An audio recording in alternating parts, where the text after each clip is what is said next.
All right, I gave you a sweet intro. I really worked hard on that. I missed it. Can you do it again? I want you to tell. I want to hear all that stuff again. So, what's up? What do you want to talk about? I want to Now talk that we got about all this stuff ironed out. yes. I got my beer. We've been working Yeah. so hard to make this scrap happen, and you've been gracious to put up with the technical difficulties, both the first time and this time. I want to start straight up with Fully Involved. I mean, honestly, Mark VonAppen Fully Involved. I don't think there's two things that go together better than peanut butter and jelly. So, where did it start? And give us the inside scoop on its evolution. Well, where it kind of started was I think it's so hard to put it all into like one one synopsis, like how it all started and where it began. But where I guess it really all started was a number of years ago. I went to a class in Monterey, California, where it was a rapid intervention class. And the reason why I went was there was a company officer who I worked with, who I really liked, who told me that there was a rapid intervention class in Monterey that had a live fire component, and I needed to go. And at that time, our department was doing a lot of live fire training. So I was super jazzed about the job, super excited, and went down and took this class. And the live fire component was a super small component of it. But the instructors that I met down there, I really liked their teaching style and the way that they did things. And it reminded me a lot of some of the coaching I had received growing up playing sports. And they were really great people and super knowledgeable and super nurturing in the way that they went about things. And so I took the class, and the class was really challenging. And it was at a time in the fire service when I was still fairly new. I think I'd been on the job 4 or 5 years at the time. I'm not sure. But it was at a time where I think that sometimes you feel like your skill set's pretty good. Right. And you're pretty confident. I'd been, like I said, on the job about 5 or 6 years. I was 30 or 31 at the time, and felt like I had a good handle on the job. And then I went and took this class, and it kicked my ass. Like, it was something that it was so challenging and so beyond my skill set at the time that I said, God, I really gotta get better. And so I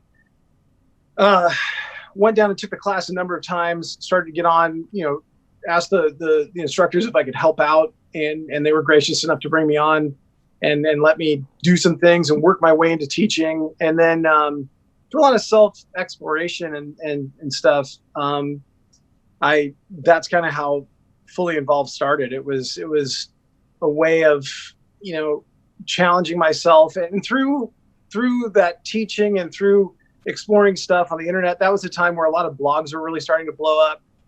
Fire Service Warrior was really big. That was where I met Chris Brennan and got into that real, that firefighter mindset where you really have to challenge yourself and really try to learn and try to, almost that, Navy SEAL type mentality. Right. It was that type of devotion. And that's where, and I'm not saying I ever approached that level, but that was where I met Brian. Right. Brian Brush, because Brian was writing for Fire Service Warrior at the time. And actually, as I started sort of getting into writing and getting into blogging, Brian was one of the people who actually really started to move my stuff along with some people that he knew.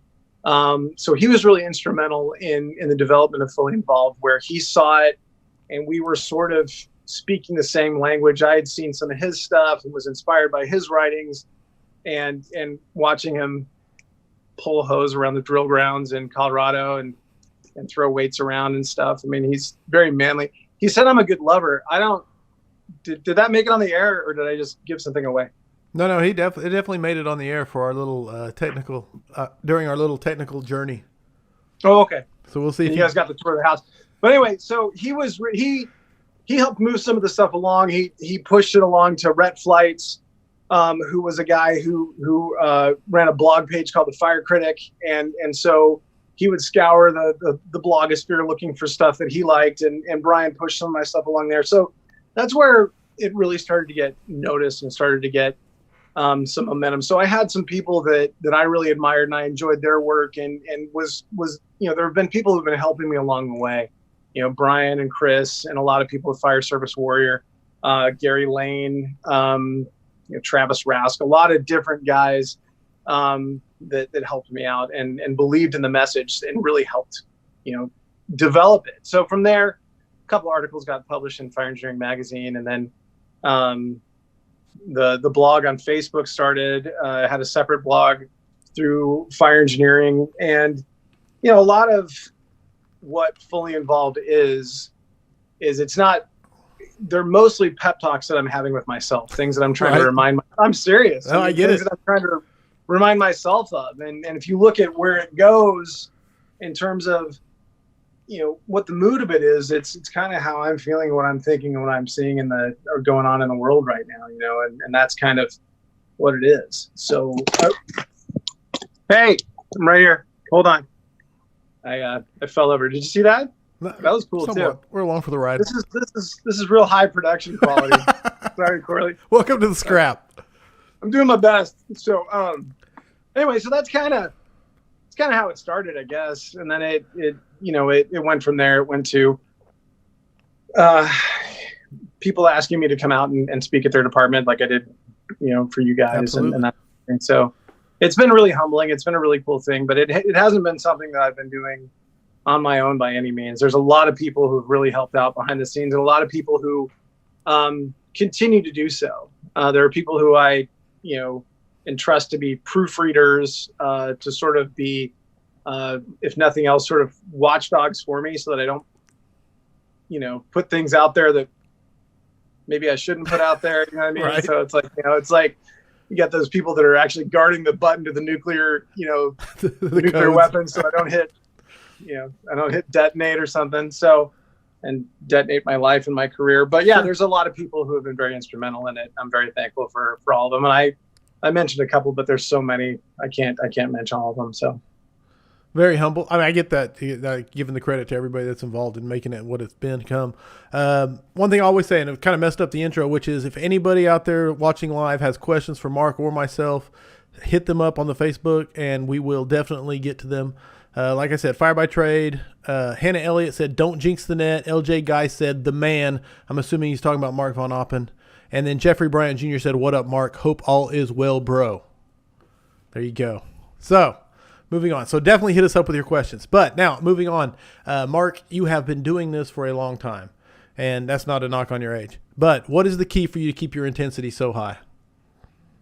Well, I think that's a challenge for everybody. And I think that, like anybody else, I think, my motivations wane quite a bit. And the longer you go in this thing, it's, your motivations come from different directions. But I think what really motivates me currently in my current state, early on with Fully Involved, a lot of the things that motivated me was I was pissed off, and I wanted things to change. I wanted things to change right now. And one of the things that I've learned is, patience, being patient, and things will come in time if you work hard at them. But I think the thing that really inspires me now is we're a really young department, and we're getting ready to turn over a lot of people in a pretty short amount of time. And I was just at a buddy's house this afternoon because my daughter was at a birthday party at a park about 30 miles away from here, and I made her walk. But I went over to a friend's house. No, but we were down at a buddy's house who lived right by this park, 30 miles away from here. And we were talking, and he and I got hired together at the same time. He got hired about 6 months ahead of me, and he made captain about a year ahead of me. And we worked at American Medical Response in the 90s. And, we've both got about 8 years left ish before we can retire. And he's the second most senior captain in our department right now, and I'm the third. Wow. So that was something that really, was kind of a shocker to me, a realization that, hey, we're the old guys right now, and we're the ones who really have to, teach and pass on all of the love and the knowledge that we have for the fire service to the new people coming along, because we're going to be gone soon. And it was that realization that we are the old guard right now. And, right. And so that's what's currently motivating me is really trying to kick myself in the ass and be excited for the job again and see it through the eyes of the new people that we're hiring. Because sometimes I think it does get a little bit stale. I'm not going to lie to you. I mean, I've been in fire and emergency services for 26 years, between working on an ambulance and then working in the fire service. So it's a long time. So, motivation certainly is a factor, and I think that those motivations change. But currently, for me, it's the fact that we've got a lot of really new, young, enthusiastic people. You just see the looks on their faces; they're so excited, to be there, and it's cool to see. No, absolutely. And yeah, so that's what's motivating me. That's your key right now. Mm-hmm. No, and you hit on it, man. It's a long career. I mean, there's a time when you go on your first, I don't even want to, this auto ejection on an MVA, and you're like, what, and then 15 years later, it's just old hat, and it doesn't even faze you anymore. And so that's a tough thing to stay plugged in and caring and intense, if that makes sense what I'm saying. No, absolutely. And I when you said auto ejection with, a pin job or whatever it is, yes. I think about being in the academy, and we used to have to ride along on Friday nights in the academy. We go to the academy Monday through Friday, and then we were the only agency that had to ride along on Friday nights. And you were exhausted, and sometimes you didn't want to go because you were just wasted, tired, and everybody else was going out to drink beers on Friday night after the academy, and you had to go to your station. But I can remember, we were at the end of the academy, and towards the end, and it was a really warm night, and I had gone to our headquarters station. We had a truck, an engine, the battalion chief there, and I would jump back and forth on whatever rig was going out, and the truck was going out on a rescue, and the sun was starting to go down. It was like 8:30 at night, and we're rolling out, and I'm sitting in the jump seat, and we're on our way to this head-on collision with an extrication and all that stuff. And I just remember listening to the wail of the siren and hearing the battalion and seeing the battalion chief trailing behind the ladder truck and just being so excited and just having just that warm feeling all over. And turns out, we got this kid out of this car. Only in Palo Alto do, a Ferrari and a Jetta go go head on together. But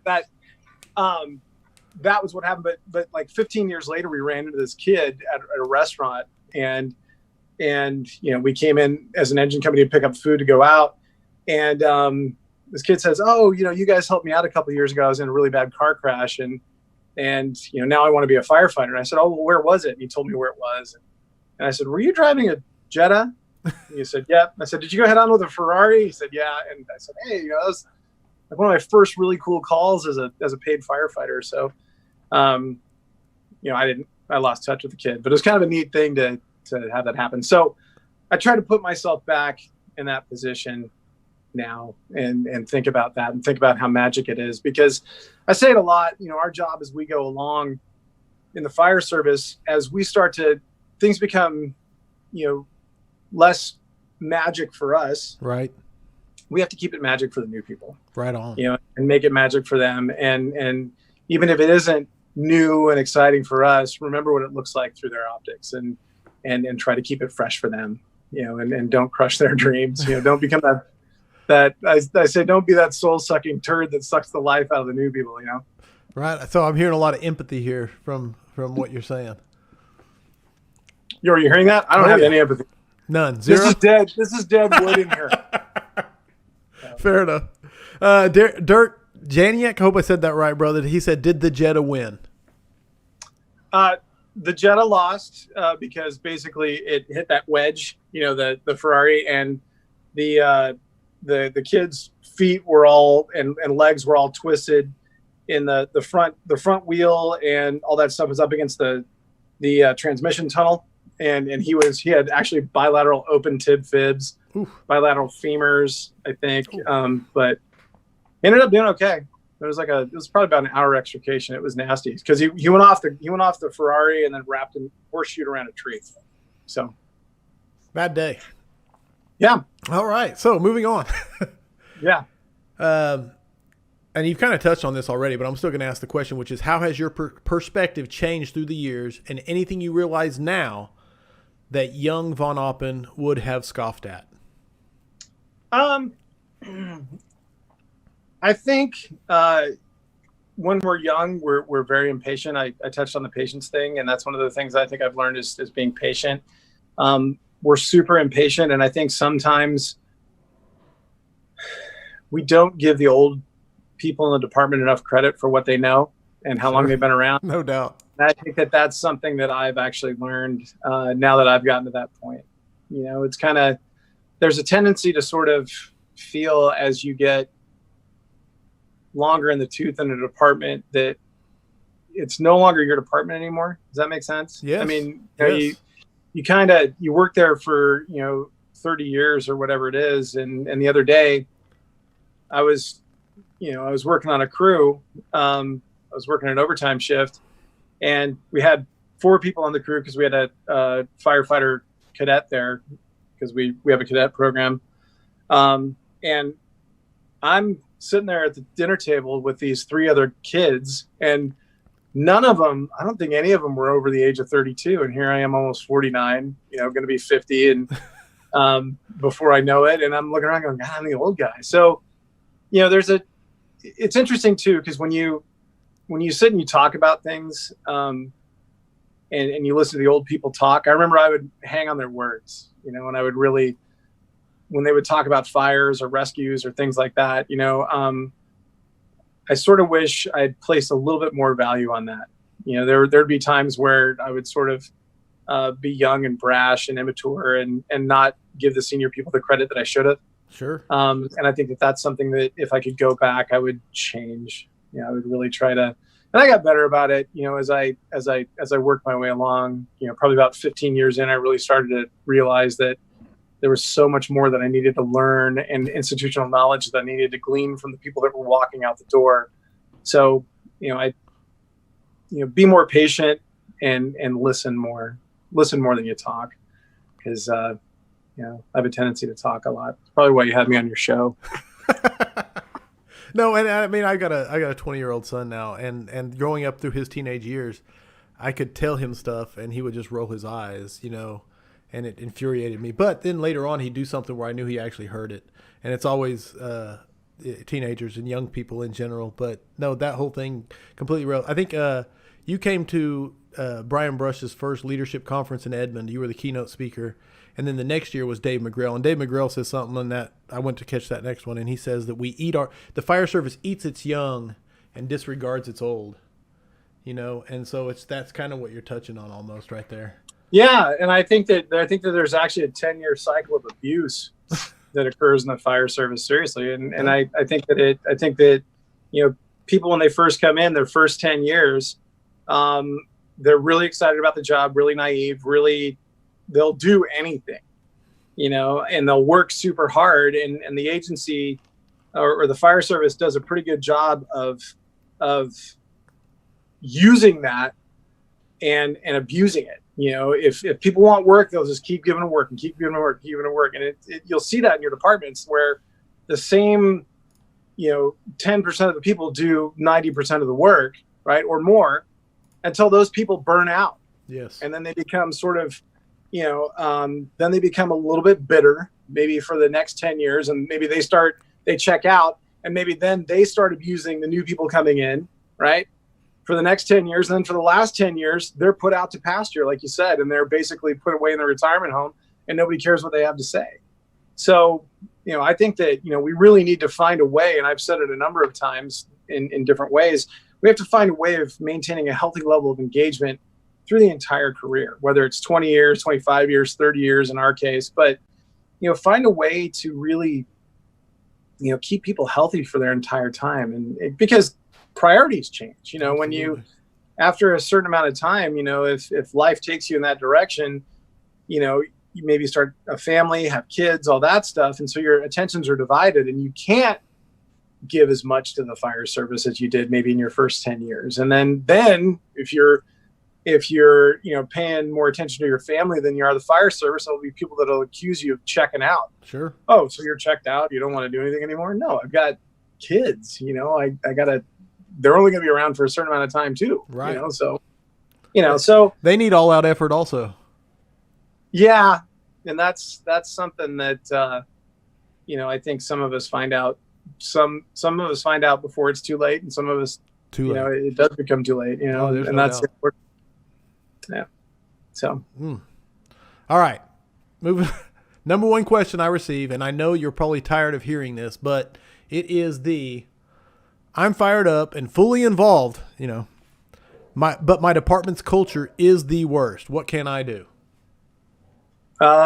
Realize that the world doesn't need you to fix it. I think that was one of the realizations that I came to a number of years ago. I was sitting in a room with a bunch of people that I had no business being in the room with. It was Alan Brunacini and a bunch of other people, and we were going around the room sharing our stories, and of course, Chief Brunacini was wrote books on culture and all that stuff, and created pretty amazing culture in Phoenix and a lot of things that other departments model. But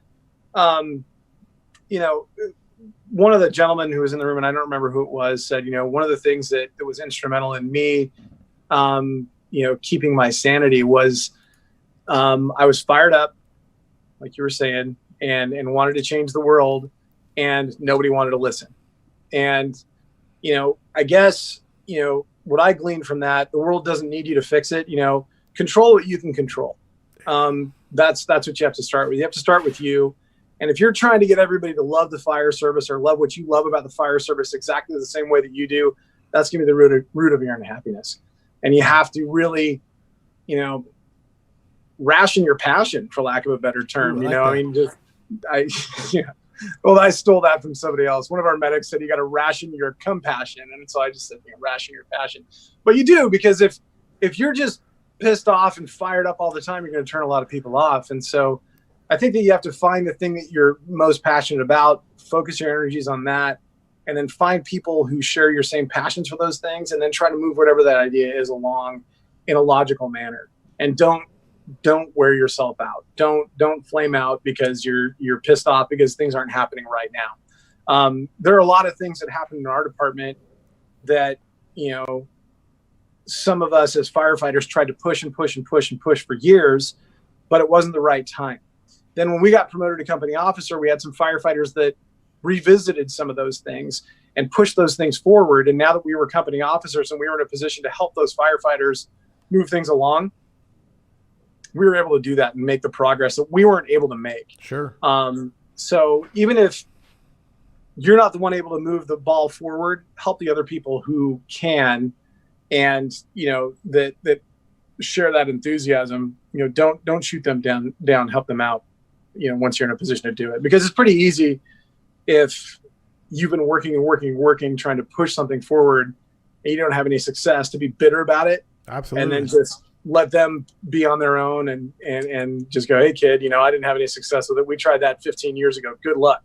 Right. Good luck. You're on your own. Rather than saying, hey, here are the roadblocks that we ran into.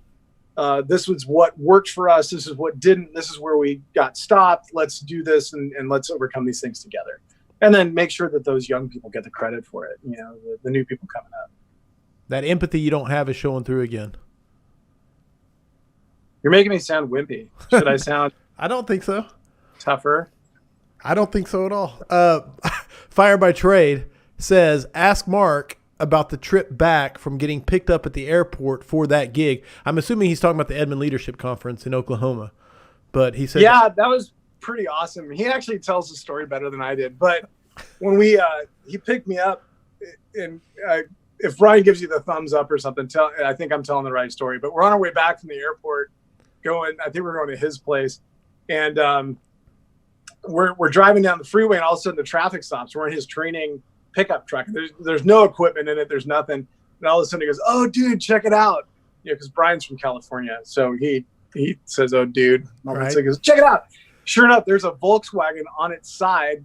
And I guess this lady had sideswiped a semi-truck and got kind of mixed up in the wheels and got on her side. And then the truck kept going.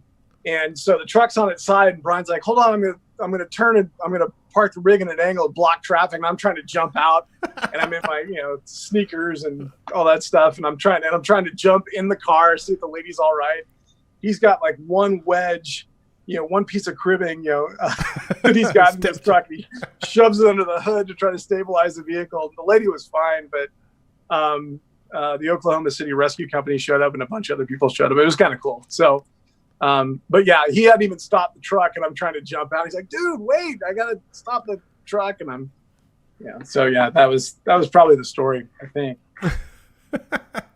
Bill William also said we only have our kids for 18 summers, so tacking on to that priorities deal and seasons. No, absolutely, and that's the thing too. You know, like I've got my kids are.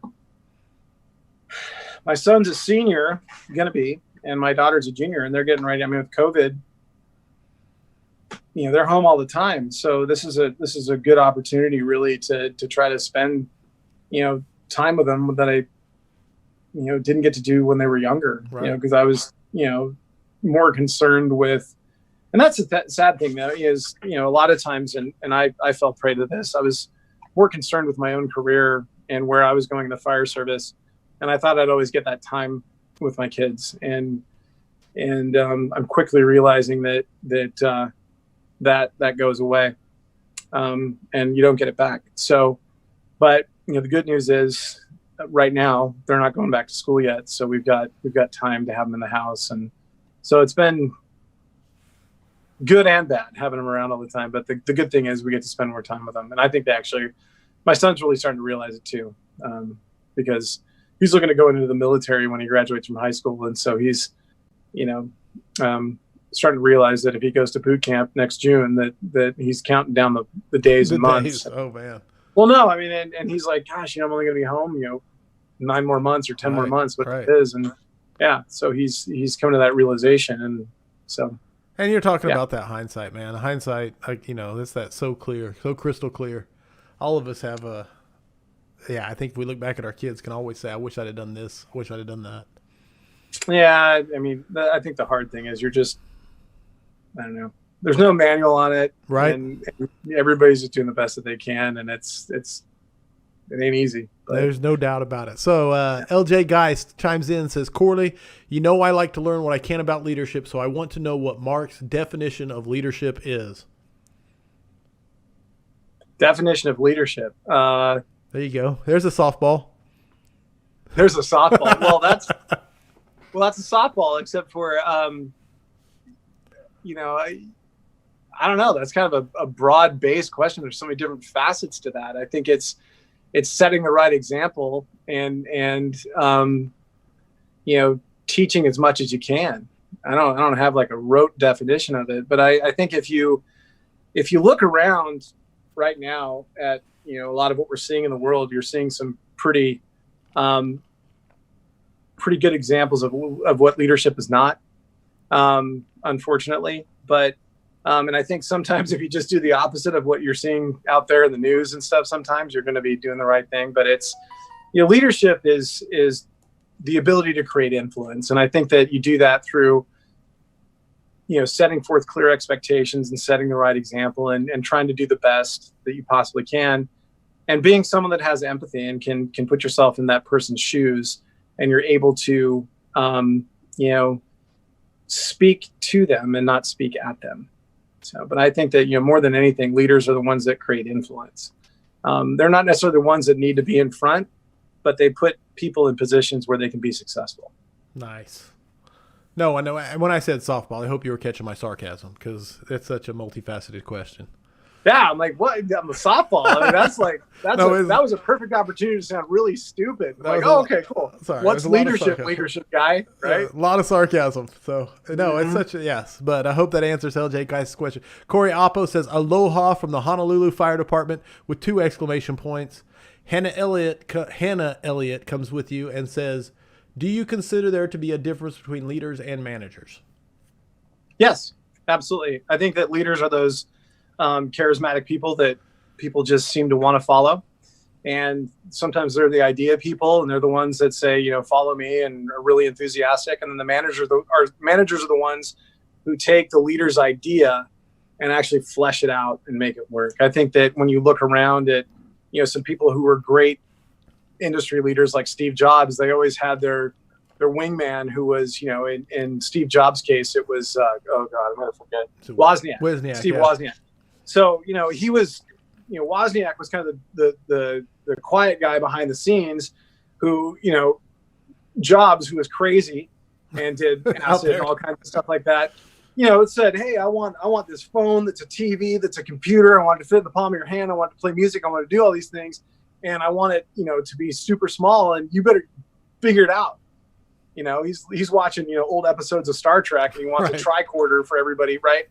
And so I think that there is a difference. And I think that what I've come to realize in terms of, I used to think that manager was a bad term, and I don't think I think that managers are absolutely necessary. And everybody wants those leaders, but if you have an engine company, you've got 3 leaders on it, right? You're all going to be going in different directions, right? 3 or 4 leaders. You need to have those people that can, get everybody going in the same direction. That can be the leader too, but you also have to have that person that is, the strong, silent, steady type that's just doing the work. And I think that's what managers do. So. I've always thought of managers as kind of like a dirty word. I didn't realize that till you just said that. Well, think about it. I mean, if those guys, that person's a manager, they're not a leader. Well, it's like, okay, well, you need those too, right? I mean, there are people that are great leaders that can't, figure out how to close a fire report or do any paperwork, right? And you have to be pretty well-rounded. And those are the things that I have to work on. I'm terrible at computer work and I hate it. And it shows up in my annual evaluation all the time that I need to improve on it. So, yeah, I think that there is a difference, but I don't think that being a manager is a bad thing. I think if you're in a leadership position and you're bad at it, I don't know what that term is, but it's definitely not leader. And that's what I keep hearing. Oh, this person's a bad leader. Well, if they're a bad leader, they're just not a leader. They're just a dick. I don't know. I don't know. You know what I mean? Yes, I love it. I need another beer. That's the opposite of whatever a leader is. It's a dick. Right. There you go. Or worse. And Alan Roofer said, great explanation of leader versus managers. There seems to be so many manager haters. Everyone wants to be a leader. The world needs managers. Absolutely. And that's the thing. I think that's somewhere along the line, the term manager got to be a really dirty word. And maybe it's because people associate, management with micromanaging and that sort of thing. And, that person's just a manager. Well, that person, whoever that person is that you consider a manager, if they're in a leadership role, you can teach people to rise up and lead when they need to lead. They may not be that person that's leading all the time, 100% of the time, because it's not always necessary. And in someone, for someone to have to try to lead every single minute of every single day, that's exhausting. Oh yeah. And you actually don't want that. You want people that are in leadership roles to lead when they need to lead, to recognize when they have to lead and step up into that position. You know what I mean? When it's needed. And then when you don't need to be there as a leader, if you've raised your people right in your organization, you basically eliminate your need to be there. And you only need to be there for the big decisions. Right on. So, and the better leader you are, the less you need to lead. I mean, that's just bottom line over time. Well, I think that that's a function of humility and just growing up. I think that I think that as you grow into leadership positions, if you get it, I think you kind of always get it. And you recognize the fact that you don't always have to be the loudest person in the room, and it's okay to allow other people to do what they do best. I know for a fact that the crew that I have right now, I never have to be there, and they're going to do the right things. I mean, the rigs are going to get checked out. The equipment's going to get, ordered, whatever needs to be done, it's going to get done. And I basically, the way that I function in the firehouse that I'm in right now is I'm the third firefighter, and I'm the captain when I need to be. Right. Because, my engineer's got 26 years on. He's got, 5 years more than I do. My firefighter's got 19 years on or something like that. I mean, what am I going to tell them? Right. They know what they're doing, and they're great at it. And when we get rookies in the firehouse, they do the training. And sometimes I think, that was something that I had to understand that as a company officer, when I show up sometimes out there with my bugles on and all that stuff, things slow down because the captain's here. It's like, no, just do it. And so I've had to really kind of take a step back in that role. And there's things that I teach, but in terms of that peer-to-peer learning, it's great. I was thinking of your toilet plungers. Yeah. Going back to great explanation of leaders versus managers. Yes. Hannah Elliott said, so what do you call those soul suckers in managerial positions? Which I think you might have touched on already. Dicks. And she also asked, I want to get this question in here for you. What is a mistake you made and learned from that you're willing to share? Oh, where do I start? God, I don't know. I don't know. I think it kind of goes back to not being as respectful, if I can be kind of general about it, not being as respectful to the senior people as I probably should have been early on, and not recognizing their contributions, and not being quite as careful with my dealings with them as I probably should have been, being probably a lot more arrogant than I probably should have been at a young age. Sure. I don't know.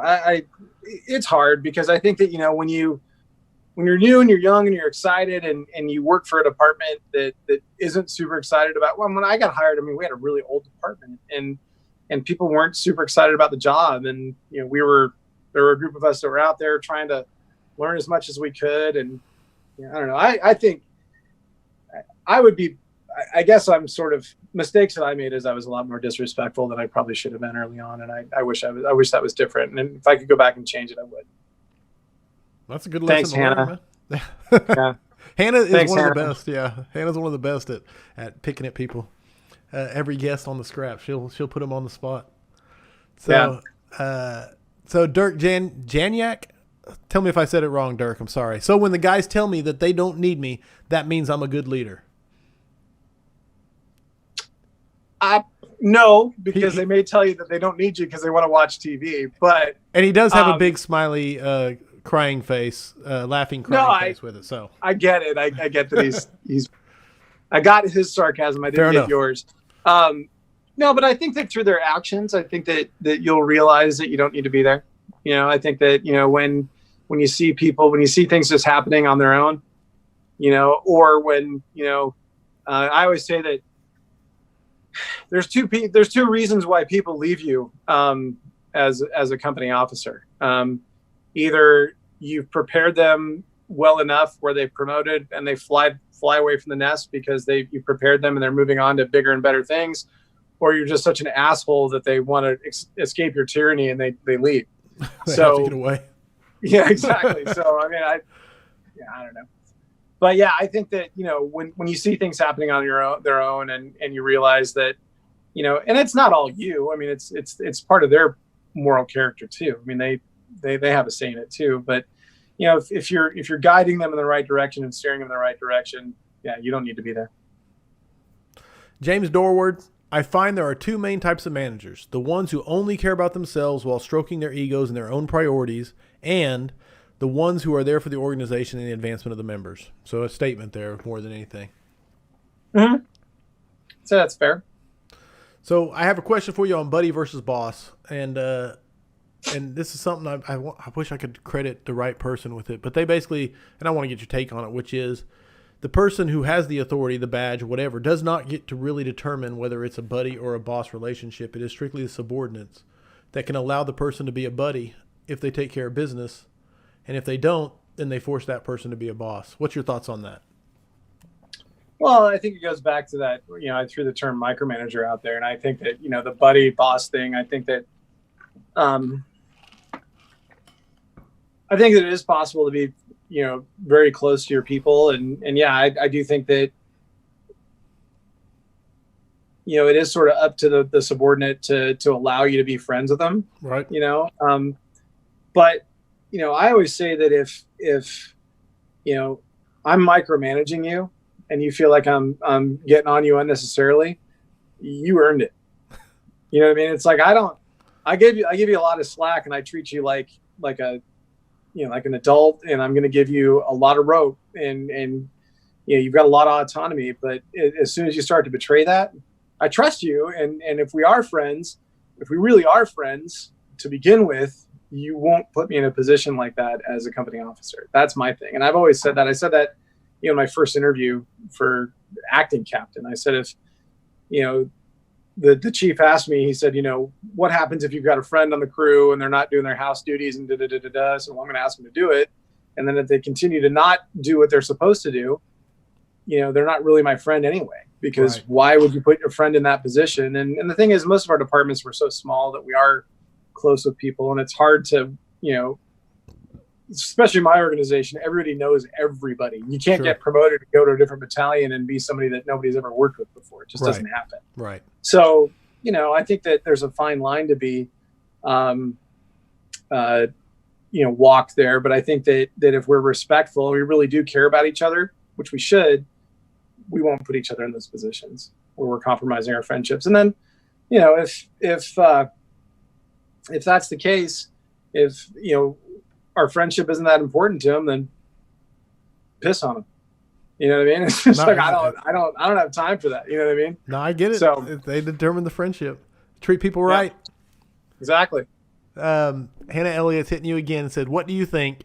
Can you make an impact on others and your organization and not be vindictive? I find that it's common if someone doesn't do you right, then a supposedly good person becomes mean. I don't know if there's enough. Well, I mean, define mean. Does mean that you have standards and you're holding people to standards? I mean, my kids tell me I'm mean all the time when I tell them to take out the trash. It's like, hey, your job is to take out the trash or set the table. Do it. But you're mean. I'm not mean. I'm just telling you to do your job. So I don't know. Yeah, I think it is possible to hold people to a standard without being vindictive. And if you set if you put the example out there and you tell people what you expect of them and then what they can in turn expect from you, then, I think it's pretty clear cut. Right on. If you're doing that, then, and if things go the way that they're supposed to go, if everybody's doing what they're supposed to be doing, if I'm doing what I'm supposed to be doing as an officer and the crew's doing what they're supposed to be doing as a crew, then we never have to revisit it. And then it doesn't become vindictive if we're just doing our jobs. If everybody understands what their role is, then I don't think there's any need for that. Yeah. Really, to keep the vindictiveness from coming in, it's just expectations, and it almost goes back to 10 for you, 10 for me, and just starting there. Yeah, it's all about communication. And I think that, Brian actually posted a thing on, millennials and communication with them. And, I think the article it had something to do with millennials being difficult or was it a lack of mentoring? And that's why we don't understand them. And I commented on it that, without, clear communication, progress is impossible. And I think that generational issues are cleared up when I sit down and I can talk to somebody who's much, much younger than me. And the article made some very good points. And if Brian is still on, ask him to type in what the article was. Okay. But it was good. It was in Firehouse and it talked about millennials and mentoring and that sort of thing. But, I believe that we have to be able to see things through the same eyes. So I have to be able to sit down and to talk to someone who's much, much younger than me and understand what their perspective is and where they're coming from.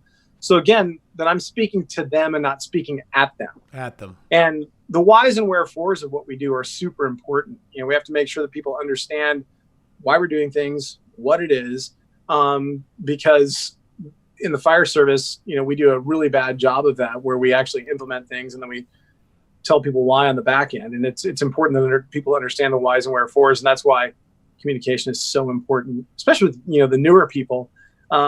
Because I think in that article, it was good. They made mention of the fact that, millennials are the first people to grow up in the information age, and they have the answers to basically everything at their fingertips, and you can't BS them. So, if you say, just do it because I told you to, that doesn't really satisfy. I mean, that worked for me because I was scared. Yes, sir. But, yes, sir. But, they need to know the whys and wherefores because that's how their brains work. Sure. There's nothing wrong with that. We just have to understand how to communicate with them. No, and the crazy part is like the Zoomers or the IGN or whatever you want to call the next group, the next crop coming up is coming and they never didn't know the information age. It's just, crazy. Yeah. The generational. So moving on, I have to move to book. I know that we left the books wherever the first location was. Book suggestions for firefighters that you think firefighters should read. What is Mark VonAppen's book that you think people should read?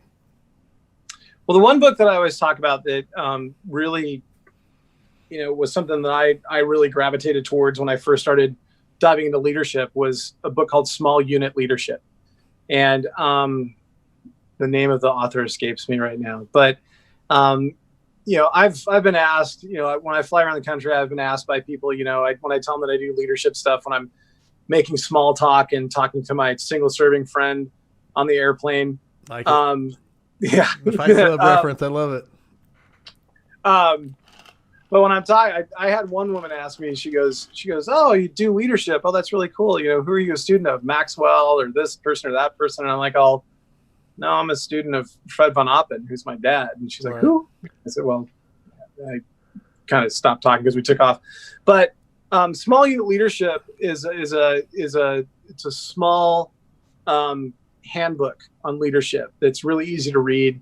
It's short, it's to the point, but it really drives home a lot of really basic, fundamental leadership skills that you have to have.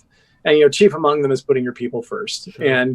And that was something that really, you know, spoke to me, was that book. So if you're looking to dive into leadership and looking to make that, you know, take that step to the next level and really be able to, you know, do right by your people, start by reading that book. It's super simple. It's super short. I think it's less than 200 pages, and it's small. It's small unit leadership. Small unit leadership. I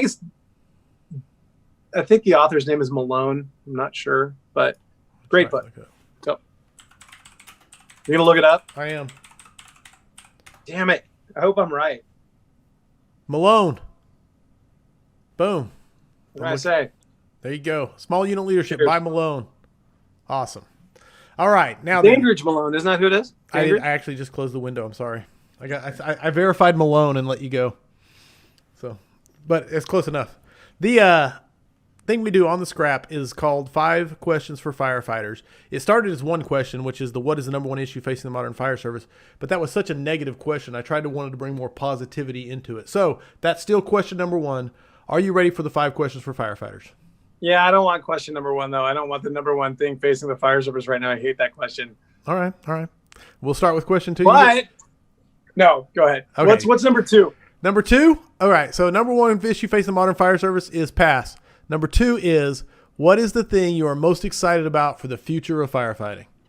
Pass. I'm just kidding. I don't know. What am I most excited for? I don't know. I'm most excited for the future. Like I said, I mean, I love seeing the new people coming in, and I'm excited about the fact that, you know, when we move on, we're going to be in very good hands. That's one of the things I'm most excited about, is that we keep getting really good people in the fire service. That's hard to knock, man. Sorry to pass. I honestly don't know if I should put these questions at the beginning, because some of these you've already answered as we've gone, but that's okay. Number 3, what is the best rank position, according to Mark VonAppen, the best ranker position to hold in the fire service? My favorite's been company officer. So I've really enjoyed that. And to me, it's not that much different than being a firefighter. I just feel like I'm, you know, the person who just has to do a couple more reports than other people do. And I try to be a firefighter on the crew. And you know, when we arrive on scenes of working incidents, my role is a little bit different. But I like the X's and O's of it. I like having to be a little bit more forward thinking and a little bit less task oriented. I do like the task level stuff. I miss being a firefighter. But the thing that I like about being an officer is, you know, if we get a fire, I'm going in on the hose line if we're first due. That's what we're doing. So, I mean, it's cool because I like the challenge of being tasked with setting incidents up for success and that sort of thing. So I like the X's and O's of it, and I like the challenge of it. And I also like the fact that I'm still, you know, pretty much a firefighter. Literally the best of every world. That's 100%. It is the best position according to me. So you just agreed with me, so I'm happy. Number 4, best advice you have ever received. Be patient. And I talked about that a lot too. You know, be patient, and just not everything's going to happen right away, and the world doesn't need you to fix it. You know, when there's very capable people, and like I said, when we turn the keys over to the new people when we retire, we're in very capable hands, and everybody wants to do a good job. So I think that's the best piece of advice I've gotten, is be patient, and the world doesn't need you to fix it. Nice. Final question, number 5. Heavy fire and tenable space. Would you rather be assigned to the nozzle or first in on VES? I want to be first in on the nozzle. That's what I want to do. You know, based on order of arrival, I mean, we'll get in there and we'll VES we're going to VES the shit out of something. But I mean, if we're first in and we've got tenable space, I want to be in there on the nozzle, going in and trying to protect that tenable space. Nice. Perfect, man. That's the 4 questions for firefighters. The 5 questions. Okay, well, I'm going to turnabout's fair play. I'm going to ask you a question. What do you think the biggest thing facing the fire service is right now? Ooh, man, why you got to give me? How you like me now? I would honestly say, as always, it is the culture and the culture shift. And I think you said it really well earlier when you said that 10-year span of people rolling over. And so the first 10 years, they don't respect the final 10 years, and the final 10 years has no respect for the earlier.